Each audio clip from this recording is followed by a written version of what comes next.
জি আসসালামু আলাইকুম। আমি রাজীবুল মনি ঝুটন। আজকে আপনাদেরকে পার্সোনাল লোন এবং বিজনেস লোন সম্পর্কে বলবো। পার্সোনাল লোন হলো কোনো ব্যক্তি যখন তার প্রয়োজনে যে ঋণটি গ্রহণ করে, সেটি হতে পারে তার পার্সোনাল অ্যাসেট ক্রয়ের জন্য। পার্সোনাল প্রয়োজন সেটা তার হতে পারে চিকিৎসার ক্ষেত্রে ঋণটা গ্রহণ করতে পারে, ম্যারেজের ক্ষেত্রে হতে পারে, অথবা বিদেশ ভ্রমণের জন্য হতে পারে, পার্সোনাল কোনো অ্যাসেট ক্রয়ের জন্য হতে পারে। সেই ঋণটি সর্বোচ্চ ব্যাংক বা আর্থিক প্রতিষ্ঠান 20 লক্ষ টাকা পর্যন্ত প্রদান করে থাকে। সেটি কারণ পার্সোনাল লোনগুলো। অন্যদিকে বিজনেস লোন ব্যবসায়িক প্রয়োজনে যখন তার কোনো ব্যক্তি বা প্রতিষ্ঠান যে ঋণটি গ্রহণ করে, সেটিকে আমরা বলি বিজনেস লোনটি সাধারণত 3 লক্ষ থেকে সেটি 1000 কোটি হতে পারে, 500 কোটি হতে পারে, 50 কোটি হতে পারে, 50 লক্ষ হতে পারে।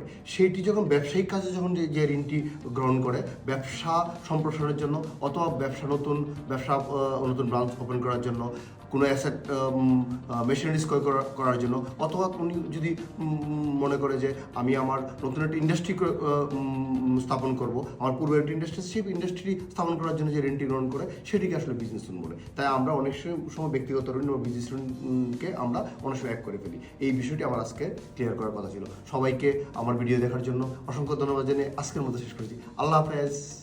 জি আসসালামু আলাইকুম। আমি রাজীবুল মনি ঝুটন। আজকে আপনাদেরকে স্বল্পমেয়াদী এবং দীর্ঘমেয়াদী ঋণ বিষয়টি আমি ক্লিয়ার করব। প্রথমে আমি আসি স্বল্পমেয়াদী ঋণ।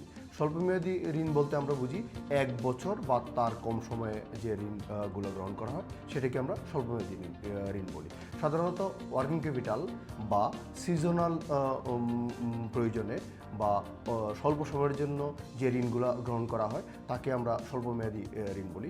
ধরেন কোনো ব্যক্তি যদি ঈদের আগে তার ব্যবসায় ওয়ার্কিং ক্যাপিটাল যোগ করতে হয়, যে ঈদ সিজন শেষ হওয়ার পরে উনি কী করবেন, সেই ঋণটি ফেরত দিয়ে দিবেন, সেটি হইতে পারে 1 বছরের কম সময়, তখন তাকে এটি স্বল্পমেয়াদী ঋণ বলব। অথবা ওয়ার্কিং ক্যাপিটালের জন্য যে ঋণটি গ্রহণ করা হয়, 1 বছর পরে সেটি উনি পেমেন্ট করে দিবেন, অথবা প্রতি বছরেই সেই ঋণটি, সাধারণত ওয়ার্কিং ক্যাপিটাল ঋণ হিসেবে আমরা সিসি লোন বা ওভারড্রাফট বুঝে থাকি, সেই ওভারড্রাফট বা সিসি, অথবা আপনার কি থাকে কিছু আপনার লোন হয় আরএল, মানে রিভলভিং লোন, সেগুলো স্বল্পমেয়াদী ঋণ। এটাকে আমরা স্বল্পমেয়াদী ঋণ হিসাবে ব্যাখ্যা করে থাকি। অন্যদিকে দীর্ঘমেয়াদী 1 বছরের অধিক সময়, সেটি হতে পারে 25 বছর পর্যন্ত হতে পারে, সেই ঋণটিকে আমরা দীর্ঘমেয়াদী ঋণ বলবো।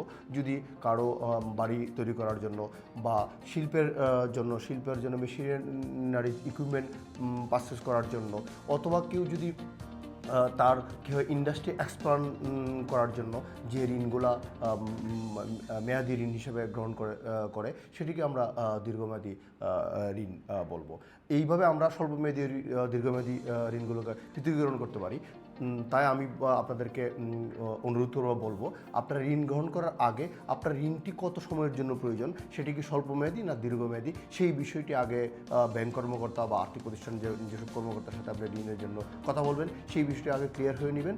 অন্যথায় কিন্তু আপনাকে ঋণটি যেমন পেব্যাক করার জন্য আপনার মিসপ্লেস হয়ে যাবে। তাই ঋণ গ্রহণ করার আগে আপনি চিন্তা করুন সেটিকে আপনি কত মেয়াদের জন্য নেবেন, এবং আপনার সেই ঋণটি কী পারপাস ইউজ করবেন, এবং সেইখান থেকে আপনি কীভাবে ঋণটি পরিশোধ করবেন, সেই বিষয়টি চিন্তা করে বুঝে ঋণ নেওয়ার আগে আপনি গ্রহণ করবেন। অন্যথায় কিন্তু আপনি ঋণ সঠিকভাবে প্রদান করতে পারবেন না, আপনার ব্যাংকের সাথে আপনার সম্পর্ক খারাপ হবে। তাই ঋণ নেওয়ার আগে এই বিষয়টিকে চিন্তা করে বুঝে আপনি ঋণ গ্রহণ করবেন।